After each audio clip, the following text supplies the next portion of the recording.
The door to the glass conference room clicked shut behind me, and I knew something was wrong. This is Revenge Room channel. If this is the first time you are coming across our video, kindly like, share and subscribe for more video like this. Thank you.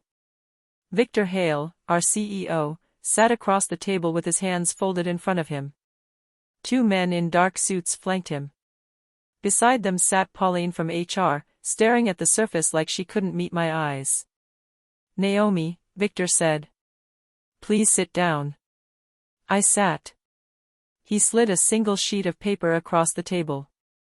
The word termination sat in bold letters at the top. "We've completed our investigation," Victor said. "The findings show you authorized an unauthorized transfer of $12 million from the Apex Holdings escrow account. The funds are gone." My heart stopped. "I didn't authorize any transfer," I said. "The system logs show your credentials. Your login. Your access code. Your authorization stamp." I opened my mouth again, but he raised one hand. "Security will escort you out. Please don't make this harder than it needs to be." Two guards appeared at the door. I stood on shaking legs. My bag was already waiting outside, packed. My laptop was gone from my desk. As they walked me to the elevator, Victor leaned close and spoke so only I could hear. "Take the fall quietly, Naomi. It's better for you." The elevator doors closed. I stood alone, staring at my reflection in the steel. Why me? 3 weeks earlier, everything had seemed completely normal. I had been a senior financial analyst at Crestline Capital for 6 years. I was careful, thorough, always double-checking numbers. My manager, Terence Cole, had given me strong reviews 2 years running. I had no reason to feel anything but secure. Then, on a Tuesday morning in early October, I was reviewing routine transaction reports when I spotted something small. A transfer of $40,000 to an external account.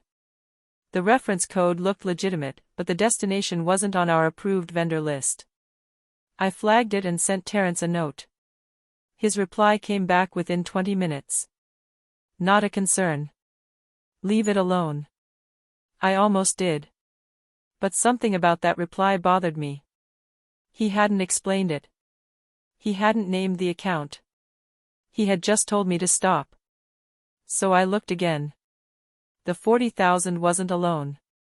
There were 4 more transfers in the previous 90 days, all to the same external account. 40,000. 60,000. 75,000. 50,000. 85,000. $310,000, moving quietly through the system in amounts small enough not to trigger automatic alerts.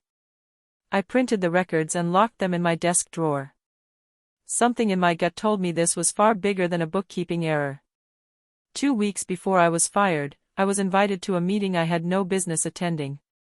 The calendar invite came from Victor Hale's assistant, Claudette. The subject line read, "Q4 Strategic Finance Review, Executive Briefing." My name had never appeared on any executive briefing before. I was 3 levels below that room. I arrived early, took a seat near the back, and kept my notebook open. There were 8 people present, 4 executives, 2 directors, Terence, and me. Victor arrived last. He scanned the room, and when his eyes reached me, they stopped for just a second longer than they should have. I noticed. I kept my face neutral.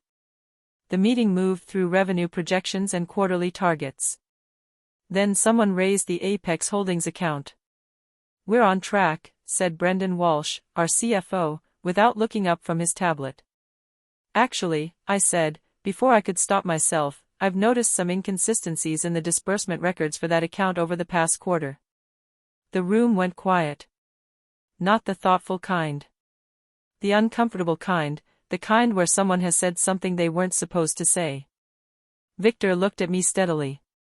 "Let's discuss that offline," he said, and moved on immediately. After the meeting, Terence walked past my desk without a single word. Everything changed after that room. The week before I was fired, the slow strangulation began. A compliance audit project I had led for 3 months was quietly reassigned to a colleague named Felix without explanation. I received a one-line email from Terence citing bandwidth reasons. Then my access to the Apex Holdings transaction dashboard was revoked. When I raised an IT ticket, the response came back, access removed per management request. Contact your supervisor. I contacted Terence. He didn't reply. Colleagues who usually stopped by my desk started moving past quickly, eyes forward. 3 people I had eaten lunch with for years suddenly had standing meetings every day. Emails were getting slower responses. Some weren't answered at all. I wasn't imagining it. I tracked it carefully, dates, names, what was said, what wasn't. 6 years at Crestline had taught me to document everything. Then, on a Thursday evening, I stayed late to finish a reconciliation report. I logged into the Access portal to pull a standard historical file. The system returned an error I had never seen before. Login recorded, October 19, 2:13 a.m. Session duration, 47 minutes. I stared at the screen. October 19th was a Wednesday. I had been home asleep at 2:13 in the morning. Someone had been using my login while I slept. My hands were cold when I read that timestamp again. 2:13 a.m. Session duration, 47 minutes. My credentials. My account. Not me. I immediately submitted an IT security ticket flagging the anomalous login. I described it clearly, unauthorized access at a time when I could prove I was not in the building. I asked for a full account audit. The response came the next morning from a technician named Wade. He said the log appeared routine and showed no sign of a breach. He closed the ticket. I reopened it with a screenshot attached and a written request for escalation to the head of IT security. Closed again within 4 hours. No explanation. No follow-up. Someone above Wade had told him to shut it down. That meant someone with enough authority to direct IT was aware of the login, and not concerned. Or worse, responsible. That night I sat at my kitchen table with a notepad. I wrote everything out in a straight line. The suspicious transfers. Terence telling me to drop it. The executive meeting. My restricted access. The 2 a.m. login. The closed tickets. When I looked at what I had written, my mouth went dry. This wasn't a glitch. This wasn't an oversight. Someone was building a trail, and building it under my name. The warning came on a Monday morning, delivered quietly between the coffee machine and the copy room. Her name was Adiz. She had worked in accounts payable for 4 years and sat 2 rows away from me. She appeared beside me while I waited for the kettle to boil and spoke without turning to look at me. "Stop digging," she said, her voice barely above a breath. "You're being watched. Your computer, your badge access, your emails. All of it." I kept my eyes on the kettle. "Who told you that?"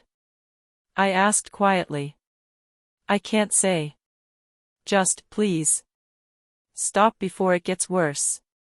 She walked away before I could respond. I spent the rest of the day appearing completely normal. I answered emails, attended a team meeting, and smiled at the right moments. Inside, I was calculating. They were watching me. Fine. Then I wouldn't do anything from inside this building. That night, at home, on my personal laptop that had never touched the Crestline network, I logged into the company's legacy archive portal, an older documentation system that most people had forgotten existed. I still had access because nobody had thought to remove it. I started searching for the Apex Holdings account history. What I found made my breath catch in my throat. The archive portal was slow and clunky, but it was thorough. I found the Apex Holdings file under a folder labeled Dormant Entities, pre-2021. The account had been opened years earlier as an escrow vehicle for a real estate deal that never closed. After the deal fell through, the account should have been wound down. Instead, it had been kept quietly open. I pulled the full transaction records. The further back I went, the larger the picture became. Transfers out of the account had been happening for 14 months, not just the small ones I originally found. Dozens of entries, all structured below reporting thresholds, moving to 3 different external accounts. Amounts were carefully varied, never a round number that would trigger an alert. I created a new spreadsheet on my personal laptop and entered every transaction manually. When I reached the final total, I sat back and stared at the screen. $12 million. Not approximately. Exactly 12 million, the same amount Victor Hale had accused me of stealing. They hadn't just framed me. They had spent 14 months committing the crime, and when they were ready to cover their tracks, they had chosen me to carry the blame. I closed the laptop and ran cold water over my hands. I had the evidence. Now I had to survive long enough to use it. The next morning, the HR email arrived at 7:52 a.m. Naomi Clark, please report to conference room B at 9 a.m. for a mandatory meeting. No preparation required. I already knew what this was. Everything that had happened in the past 3 weeks had been pointing here. They had gathered what they needed. Now it was time to remove me. I thought about calling a lawyer. I thought about forwarding everything to my personal email. But I knew the building's servers would flag any unusual file transfer, and that could give them grounds to escalate their claims against me. Instead, I went in early. I sat at my desk for 40 minutes before the meeting and did one thing: I ran a standard end-of-quarter compliance export. Every financial analyst at Crestline had the right to run this report. It was routine, unremarkable, logged as a normal operation. Nobody would look twice at it. I saved the exported file to a USB drive in my bag. At exactly 9 o'clock, I walked into conference room B. Victor Hale was there. Pauline from HR was there. 2 suited men I didn't recognize were there. The rest happened exactly as I've already described. The termination letter. The accusation. The escort to the elevator. The whisper. Take the fall quietly. It's better for you. The doors closed. For 3 days after I was fired, I barely left my apartment. I sat on my couch and stared at the termination letter, reading the same sentences over and over. Senior financial analyst. Unauthorized transfer. Immediate termination effective today. By the second day, my phone had started buzzing with silence. 3 people I had considered real friends sent short, stiff messages saying they couldn't be in contact for now. My name was already circulating through the industry. Someone had briefed Crestline's press contact before I reached home. My savings would last 8 months. After that, I would have nothing. I made cups of tea that went cold on the counter. I slept 10 hours and woke feeling worse. I thought about calling my sister Camille, but I didn't want to explain everything yet. On the 3rd morning, I opened my laptop and plugged in the USB drive. I opened the compliance export, navigated to the metadata panel, and stopped completely. Embedded in the export system header was a user ID I hadn't entered. It wasn't mine. Someone else had been inside my account, and they had left a trace small enough to overlook, unless you knew exactly where to look. I leaned forward and read the entry 3 times, making sure my eyes weren't deceiving me. The screen didn't change. Every file exported from Crestline's system carried an automatic header containing the originating user's ID, workstation code, and timestamp login trail.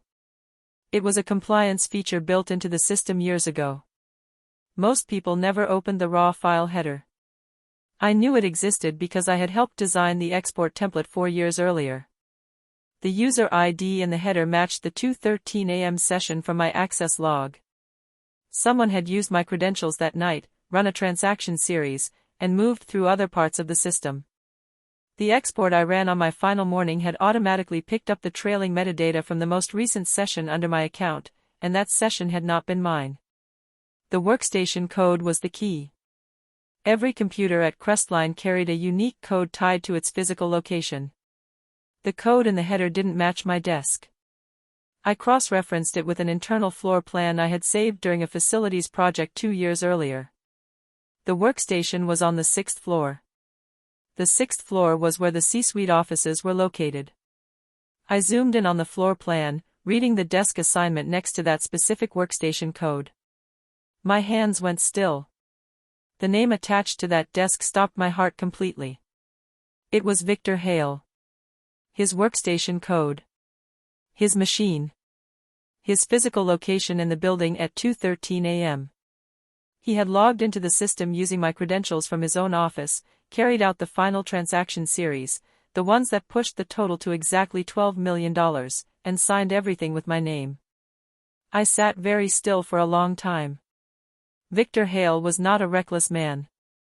He had been CEO of Crestline Capital for 11 years. Filing a complaint internally was not an option, he owned that process. Going to the press without legal support was dangerous, I had no credibility and he had a full communications team. The only route was formal. Regulatory. External. But to go that route, I needed more than metadata from a USB file that a defense attorney could challenge. I needed corroboration. A second source. Someone inside who had witnessed what I had witnessed. I thought of Adiz. She had risked something real by warning me. She had done that because she knew what was happening and she was frightened, but not frightened enough to stay completely silent. She was my best chance. But first I needed to survive financially, find a base of operations, and move carefully. I picked up my phone. It was time to start building. The morning I made my decision was quiet and gray, the kind of October morning that feels like the city is holding its breath. I sat at my kitchen table with 2 sheets of paper. On the left, I had written walk away. On the right, I had written fight. Walk away meant finding a low-profile role, letting Crestline's version become the permanent record, and spending years rebuilding under the shadow of a fraud accusation I didn't commit. It was the safe choice, if safety meant slow suffocation. Fight meant going up against a CEO with 11 years of institutional power and a 3-week head start. It meant accepting that things would get worse before they improved.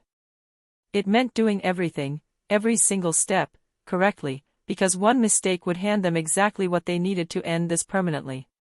I looked at both sheets for a long time. Then I folded the walk-away sheet and put it in the bin. But I was clear with myself, fighting recklessly was the same as not fighting at all. Every move had to be calm, documented, and legally defensible. No leaks. No outbursts. No shortcuts. Step 1 was survival. I needed income and a stable base. I picked up my phone and called the one person in my network who hadn't asked any difficult questions after the firing. 3 weeks after leaving Crestline, I started a new job. The role was at Vantara Financial Services, a mid-sized firm that competed with Crestline in the institutional investment space. The position was junior compliance reviewer, 2 levels below where I had been. The salary was significantly lower. My desk was wedged between a printer and a staircase. I took it without hesitation. I had applied through a former college classmate named Priya who worked in Vantara's operations division. She was one of the only people in my network who had contacted me after the firing without asking what really happened. She had just said, "I have something. It's not fancy. Do you want it?" I said yes. Vantara was close to Crestline's client base. That proximity mattered. The finance world is insular, the same clients, the same industry reports, the same conference circuit.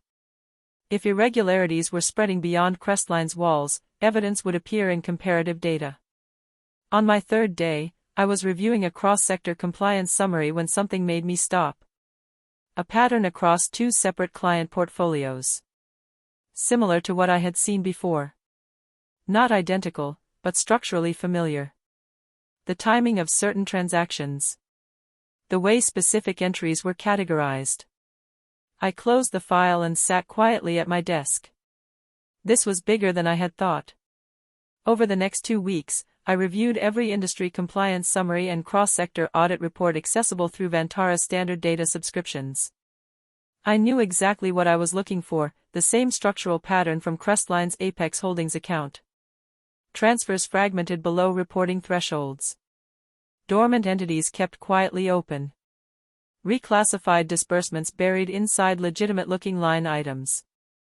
I found similar patterns across 4 different firms, all mid to large capital management companies operating in overlapping market sectors. The methodology varied between them, but the underlying logic was identical: use dormant vehicles, keep amounts below automatic alerts, spread movements across enough accounts that no single audit catches the full picture. The total, mapped conservatively, was above $40 million. Crestline was not an isolated incident. It was one piece of a larger operation that had been running quietly for years, threading through the finance industry in small, calculated movements. I stayed late that evening and called my sister Camille for the first time since the firing. "Are you okay?" she asked immediately. "Not yet," I said honestly. "But I'm getting there." I told her a small portion of what I had found, enough so that someone I trusted knew what I was doing and where I was. I was no longer just trying to clear my name. I was trying to understand what I had accidentally walked into. His name was Owen Adeyemi, and he had been a senior internal auditor at Vantara for 7 years. I hadn't planned to bring anyone inside the firm into this. The fewer people who knew what I was doing, the safer I was. But Owen made himself impossible to ignore. He appeared at my desk one Thursday afternoon with a printed copy of the cross-sector compliance summary I had flagged 2 weeks earlier. He had circled the same anomalies I had circled, in red pen, not digital markup, which told me he didn't want the annotation showing up on any system log. "You found this too," he said. Not a question. I looked at him carefully. He was precise in the way good auditors always are: nothing wasted, nothing careless. "Sit down," I said. Over the next hour I told him the outline. Not everything, not yet, but enough. The Crestline transfers. The framing. The metadata on the USB file. The pattern spreading across multiple firms. Owen listened without interrupting. When I finished, he was quiet for a long moment. "I believe you," he said. "But belief isn't enough. You need a chain of evidence that holds up under formal scrutiny." "I know," I said. "Then let me help you build it." He paused. "I can do that properly." Owen and I agreed the next step had to be legal. We couldn't approach regulators without a compliance attorney. If we filed an improperly structured report, Crestline's legal team could challenge the process itself and the investigation would stall before it started. We needed someone who understood whistleblower protections and knew how to present financial evidence in a way that forced formal action. Through Owen's professional network, we were introduced to Frederick Asandi, a quiet, methodical attorney with a serious reputation in regulatory cases. We met him at his office on a Saturday morning, so there was no record of the meeting in any firm's visitor log. I laid out everything I had. Frederick reviewed my materials without reacting, making notes in a narrow yellow pad. When I finished, he set down his pen. "This is buildable," he said. "But understand what you're walking into. They will come at you professionally, legally, and personally. You need to be prepared, and you need to have nothing they can legitimately use against you." "I haven't done anything wrong," I said. "Good. Keep it that way. Nothing outside our secured channels. No press contact. No social media. Nothing." We were 2 weeks into preparation when my phone buzzed. It was Adiz. We met at a coffee shop on the far side of the city, away from any office either of us had ever worked in. Adiz looked thinner than I remembered. She sat with her back to the wall and kept watching the door, the way someone does when they've been checking for things they don't want to see. She had emails. Printed on plain paper, not forwarded digitally. She understood that electronic copies could be traced. The emails were between senior Crestline leadership and the CFO, Brendan Walsh. They discussed the Apex Holdings disbursements directly. In one email, Walsh had written instructions to reclassify the Q3 losses under the legacy account structure. In another, there were direct references to ensuring the transfer logs pointed to analyst-level authorization. That phrase, analyst-level authorization, was the exact phrase used in my termination letter. How long have you had these? I asked. Since September, she said. I was afraid. I'm still afraid. She looked at me steadily. But I can't keep watching them get away with it. You would need to provide these formally, I said. That means giving your name. She turned her paper cup in circles on the table. I need protection first. Written. Official. We have an attorney who knows how to do this safely, I said. She nodded slowly. Set up the meeting. Frederick moved quickly once Adiz agreed to cooperate. He filed a formal whistleblower protection application under federal financial regulation statutes, the kind that creates a legal barrier against retaliation from her employer and associated entities. Processing took 5 business days. During that time, we communicated only through encrypted messaging and met exclusively in person. Adiz was careful. She went to work at Crestline every day as if nothing had changed. She attended meetings, met her deadlines, and said nothing unusual to anyone. The pressure of that must have been enormous, but she held together completely. Owen and I spent those same 5 days working with Frederick to build the formal complaint document.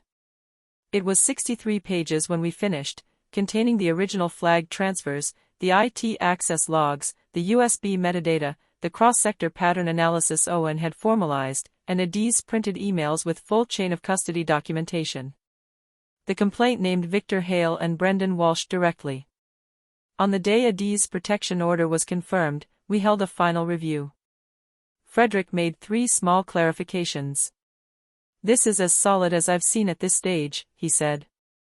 Then, that same afternoon, Crestline Capital issued a press statement. The headline read, Internal audit clears Crestline Capital of all financial irregularities. Former analyst acted without authorization. My name appeared in the 3rd paragraph. They were trying to get ahead of us. The press statement hit the financial news wires before 5 o'clock that evening. By 7, 3 major outlets had picked it up. By 9, my name was appearing in comment sections and industry forums. Former colleagues posted cautious statements that managed to distance themselves without directly criticizing me. It was a carefully constructed erasure, and it was working. My phone rang constantly for 2 days.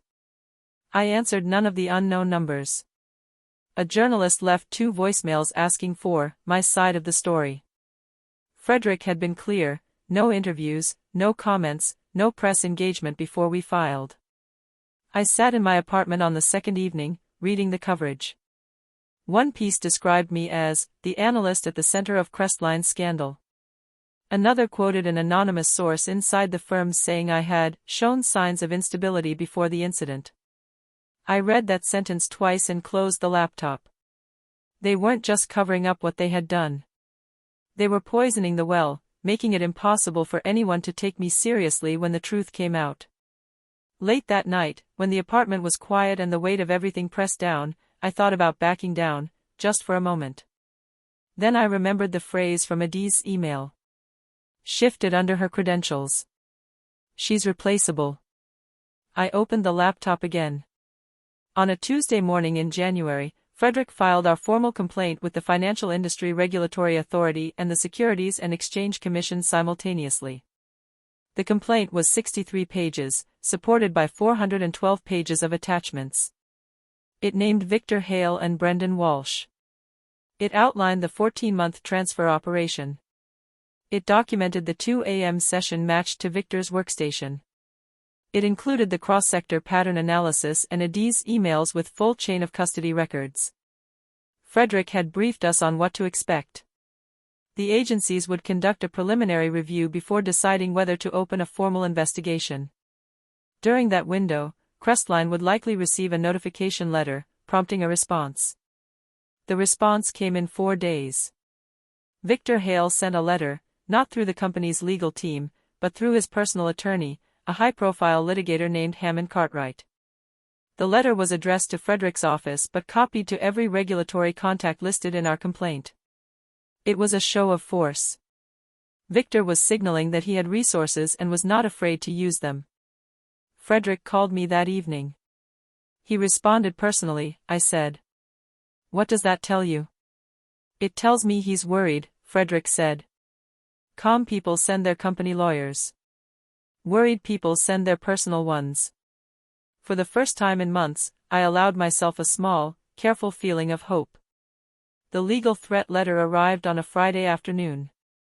Hammond Cartwright's firm had prepared a 14-page document alleging that my complaint was a malicious and baseless filing designed to damage the professional reputation of Crestline Capital and its officers.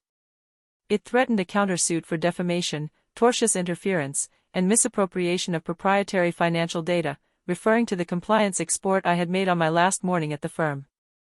The threatened amounts were significant. Enough to drag the case into years of litigation and leave me professionally unemployable even if I ultimately won. I read the letter 3 times at my kitchen table. I won't pretend the fear wasn't real. It pressed down on me through that entire Friday evening, and I sat with it without running from it. Then Adiz sent a message through our encrypted channel. 3 words, check your inbox. In my secure email than I remembered, a forwarded audio file. She sat with her back to the wall and accidentally copied on a recording that someone does when they've been checking for things they don't want to see. Intended for leadership only. She had emails, never meant to leave that room. Printed on plain paper. The file was not 17 minutes long. She understood that electronic copies could be traced. The voice that came through was unmistakable. The emails were between senior Crestline leadership Victor and Hale, the CFO, Brendan Walsh. The recording had been made during an executive planning call 9 months disbursements directly. The audio was clear. In one email, someone had been careful about instructions to reclassify Victor's voice was calm and under the legacy account the way it always was. In another, he was discussing the references to ensuring the transfer logs other voices, one of which I recognized immediately as Brendan Walsh. That phrase, analyst level 12 minutes into the recording, was the exact phrase used in my termination letter. The authorization trail needs to be cleaner. Shifted under her credentials. Since September, she's been flagging things that actually helps us. I'm still afraid. The logs point to her and she looks like she panicked and tried to cover her own activity. But I can't keep watching them get away with it. A brief pause. You would need to provide these formally, she's replaceable. I said. We move her out after Q4 closes. She turned her paper cup in circles on the table. And if she pushes back, I need protection first. She won't. Written. People at her level don't push back. We have an attorney who knows how to do this safely, over somewhere smaller. She nodded slowly. I sat in complete silence for a very long time. Frederick moved quickly once Adiz agreed to forwarded the file to Frederick with a single message. He filed a formal whistleblower protection application under federal financial regulation statutes. Where did this come from? The kind that creates a legal barrier against retaliation from her employer and associated entities. She was copied on the internal distribution by 5 business days. Is the file intact? During that time, we communicated only through encrypted messaging and met exclusively in person. 17 minutes. Continuous. Adiz was careful. Naomi, she went to work at Crestline every day as if nothing had changed. Frederick submitted the recording to both regulatory bodies and said nothing unusual to anyone, along with a certified technical analysis of that must have been enormous, its integrity. But she held together completely. Within 72 hours, Owen and I spent those same 5 days working with Frederick elevated to build the formal complaint investigation. It was 63 pages followed 2 days later, containing the original flag transfers, issued document preservation orders to Crestline USB Capital, metadata, legally requiring the firm to freeze all potentially relevant records immediately, and Adiz printed emails with full chain of custody documentation. The story broke. The complaint named Victor Hale and Brendan had held strictly to his no press policy. On the day Adiz's protection order was confirmed, we held a final preservation orders on a partially visible regulatory docket and connected them to my termination. This is as solid as I've seen it made several calls and published. Then, the headline was measured, but the implication was clear. Issued a press statement. Crestline Capital under formal regulatory investigation internal audit fraud allegations. Crestline Capital of all financial irregularities. By the time the market opened Friday morning, former analyst acted without authorization. By close of trading in the third, it was down 14. They were trying to get ahead of us with unknown numbers. The press statement hit the financial news wires before 5 o'clock sent a message. It's everywhere. By 7, 3 major outlets had picked it up. Yes, I wrote back. By 9, my name was appearing in comments sections and that same afternoon, I received a call. Former I hadn't colleagues expected. Posted cautious statements Victor that managed Hale to distance themselves without directly criticizing me. I said nothing and hung up. It was a carefully constructed erasure, and it was working. His instruction was rang brief, constantly nothing for 2 outside days. legal channels. I answered none of the 2 days unknown later, numbers. a formal communication A arrived journalist from left Hammond 2 Cartwright's voicemails office. asking for my side of the Victor story. Hale was prepared to discuss Frederick a had full been and clear, complete no resolution of all interviews, outstanding no matters, comments, no press a engagement settlement before we offer filed. with a number attached that I would have sat paid in my off my apartment debts on the and second covered evening, years of living reading the expenses. coverage. Frederick One piece laid out the described terms me without as pressure. the analyst at the center of It's your Crestline's decision. scandal. But if you Another accept, quoted an there will be a anonymous source non-disclosure inside clause the firm saying I had the shown public signs of record stays instability before incomplete. the incident. I thought about I it read for 2 that full sentence days. twice and closed the laptop. Then I declined. They weren't just covering Frederick up what they submitted had our done. refusal on a Wednesday They afternoon. were poisoning the well, making By it Friday impossible morning, for the anyone news to take broke. me seriously Victor when Hale the truth had came resigned out. from Crestline Capital Late that night, effective when the immediately, apartment was quiet citing and the weight personal of everything reasons. pressed down, I thought Brendan about Walsh backing placed down, himself just on for indefinite a moment. leave the same day. Then I remembered the phrase I was at my from desk Adese at Vantera when I saw the notification shifted on under my her phone. credentials. I read it She's once, replaceable. set the phone face down, I and opened the stared at laptop the wall again. for a quiet moment. On a Tuesday Owen morning in appeared January, beside me Frederick with 2 filed cups our of formal coffee and complaint placed with the one on my Financial desk Industry without saying a Regulatory word. Authority and the Securities and picked it up. Exchange Commission simultaneously. It's not over yet, I said. The complaint was 63 pages. he agreed, supported by 412 but today was a pages of good day. attachments. We sat It named quietly Victor for a Hale while and Brendan watching Walsh. the city outside the window. It And I outlined let the myself 14-month feel the weight transfer of operation everything that had led to this moment. It documented the 2 The formal a.m. charges sessions were matched filed to Victor's 6 weeks workstation. later. It Victor included Hale the and cross-sector Brendan pattern Walsh were analysis both indicted and on Adese multiple emails counts with of full wire chain fraud, of custody records, financial statement fraud, Frederick and had obstruction. briefed us on what to expect. The charges drew on every The element of agencies the would case, conduct a the preliminary transaction review records, before deciding the whether to metadata, open a the formal cross-sector investigation. analysis, Adese emails, During that window, and the 17-minute Crestline would likely recording. receive a notification The letter SEC's prompting a findings response. confirmed what I had suspected. The response scheme came had in touched 4 4 other days. firms. Victor Hale 3 sent a additional letter, executives not through the faced company's separate regulatory regulatory proceedings, but through his personal attorney. My name was a officially high-profile cleared in a litigator written named determination determination from the Financial Industry The Regulatory letter was addressed Authority. to Frederick's office, but The copied to document every stated regulatory plainly that there was contact no listed in our evidence complaint. Naomi Clark had participated It was in, a show of authorized, force. or had prior knowledge Victor of the was transfers signaling that he had attributed to her. resources and was not afraid I to use printed them. 2 copies. Frederick called I me framed that one evening and placed it on my desk. He responded personally. The other I said, sent to every recruiter "What who does had that tell rejected you?" me without an interview. It tells me he's worried. 3 months Frederick after the said, charges were filed, I Calm was people offered a send their director of company compliance lawyers. role at a well-regarded Worried investment people advisory send their firm. personal ones. The person who For the called first said time in simply, months, "We've I read allowed everything." myself a small, We careful know what you feeling of did. hope. We The want legal someone like threat that. letter arrived on a Friday I afternoon. accepted. Hammond Adese had a Cartwright's new firm had position prepared at a a firm I 14-page personally document recommended. alleging that my complaint was, Owen was a promoted. malicious and baseless filing Frederick designed to took on damage 2 the new professional cases reputation triggered of by our Crestline regulatory Capital and its filing. officers. On my first It morning in threatened the the new office, countersuit for I defamation, thought about Victor's tortious words in that interference, recording, and misappropriation She's of proprietary replaceable. financial data, She referring won't to the push back. compliance export I had made on I my last opened my morning at the laptop. firm. Then The I got to threatened work. amounts were significant. Enough to drag the case into years of litigation and leave me professionally unemployable even if I ultimately won. I read the letter 3 times at my kitchen table. I won't pretend the fear wasn't real. It pressed down on me through that entire Friday evening, and I sat with it without running from it. Then Adese sent a message through our encrypted channel. 3 words, check your inbox.